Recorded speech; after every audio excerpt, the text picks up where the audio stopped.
अस्सलाम वालेकुम गाइस। आज की हमारी video medical cadet and Pakistan army से रिलेटेड है। आज की वीडियो बहुत इंफॉर्मेटिव होने वाली है। Stay tuned and stay active. जैसा कि आप सबको मालूम है, medical cadet and Pakistan army induction 2025 की अनाउंसमेंट हो चुकी है, जिसकी ऑनलाइन रजिस्ट्रेशन 16 जून 2025 से लेकर 23 जुलाई 2025 तक ओपन है। आप 23 जुलाई 2025 की रात 12 बजे तक ऑनलाइन अप्लाई कर सकते हैं। इस एंट्री का नाम 50th MBBS and 28 BDS entry 2025 है। इस वीडियो में हम एलिजिबिलिटी क्राइटेरिया, इनएलिजिबिलिटी और what are the documents you have for this entry, ये हम डिस्कस करने जा रहे हैं। Let's move forward. इस एंट्री में जो एज की हद है वो रखी गई है 17 साल से 21 साल तक। अगर आपकी एज 1 नवंबर 2025 तक 16 साल 9 महीने बन रही है तो आप इस एंट्री के लिए एलिजिबल हैं। और अगर आपकी एज 21 साल 3 महीने बन रही है 1 नवंबर 2025 तक, तो भी आप इस एंट्री के लिए एलिजिबल हैं।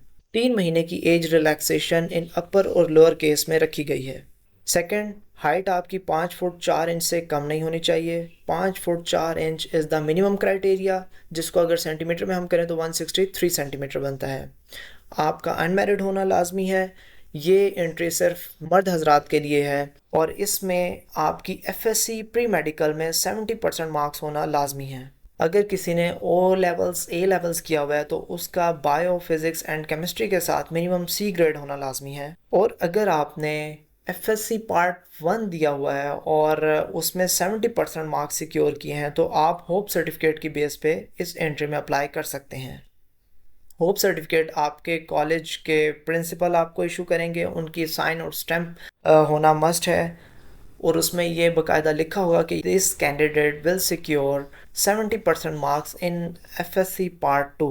इस बुनियाद पर सिलेक्शन सेंटर वाले आपको टेस्ट में अपेयर होने की इजाज़त देंगे और जैसे ही आपका रिज़ल्ट अनाउंस होगा तो उसके 5 दिन के अंदर अंदर आप वो रिज़ल्ट की फ़ोटोकॉपी लेकर किसी भी करीबी सिलेक्शन सेंटर में आप वो जमा करवा देंगे। अब सबसे इम्पॉर्टेंट जो चीज़ है, नम्स का MD कैट होना लाजमी है, वो भी फ्रेश। आप ओल्ड MD कैट के साथ अप्लाई नहीं कर सकते। नम्स MD कैट की जो पासिंग क्राइटेरिया है वो 55% MBBS और 50% BDS का है। सो आपके पास नम्स MD कैट 2025 फ्रेश होना मैंडेटरी है। PMDC का MD कैट या ओल्ड MD कैट इसके लिए नहीं चलेगा। अब बात करते हैं इनएलिजिबिलिटी क्राइटेरिया की। अगर कोई लड़का ISSB से 2 बार नॉट रिकमेंडेड है तो वो इस एंट्री के लिए एलिजिबल नहीं है। परमानेंटली अनफिट डिक्लेयर है मेडिकल बोर्ड से तो वो इसके लिए एलिजिबल नहीं है। अगर कोई शख्स हेपेटाइटिस B और C की वजह से मेडिकली अनफिट डिक्लेयर है तो वो इसके लिए एलिजिबल नहीं है। और लास्ट, अगर कोई लड़का गवर्नमेंट सर्विस से डिसमिस हुआ है तो वो भी इस एंट्री के लिए एलिजिबल नहीं है। Now talk about what are the documents you have for this entry. आपके पास अटेस्टेड मैट्रिक का सर्टिफिकेट होना चाहिए, DMC होनी चाहिए। अगर आपने A लेवल्स किया हुआ है तो आपने IPCC से इक्विवेलेंसी लेनी है। आपके पास CNIC होना चाहिए। अगर CNIC नहीं है तो आपके पास बे फॉर्म होना चाहिए। अगर आपकी एज 18 साल से कम है तो आपके पास बे फॉर्म होना चाहिए। इसके साथ अगर आपने सिर्फ FSC पार्ट 1 दिया हुआ है तो आपके पास होप सर्टिफिकेट होना चाहिए और अटेस्टेड फ़ोटोग्राफ्स होने चाहिए। ये तमाम डॉक्यूमेंट्स ओरिजिनल में भी मौजूद होने चाहिए आपके पास मौके पे, क्योंकि वो ओरिजिनल वेरीफाई करते हैं। और आपके पास एक सेट फ़ोटोकॉपी का होना चाहिए जो कि अटेस्टेड होना लाजमी है।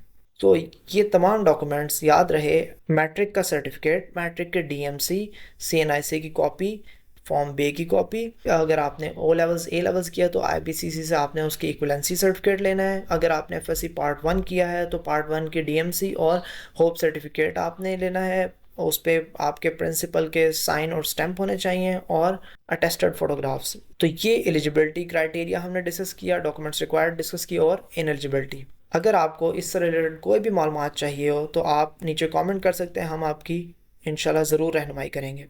और इसी तरह की आप जॉब रिलेटेड वीडियोस अगर देखना चाहते हैं तो हमारे चैनल को सब्सक्राइब करें और stay tuned. Thank you guys. Allah हाफ़िज़।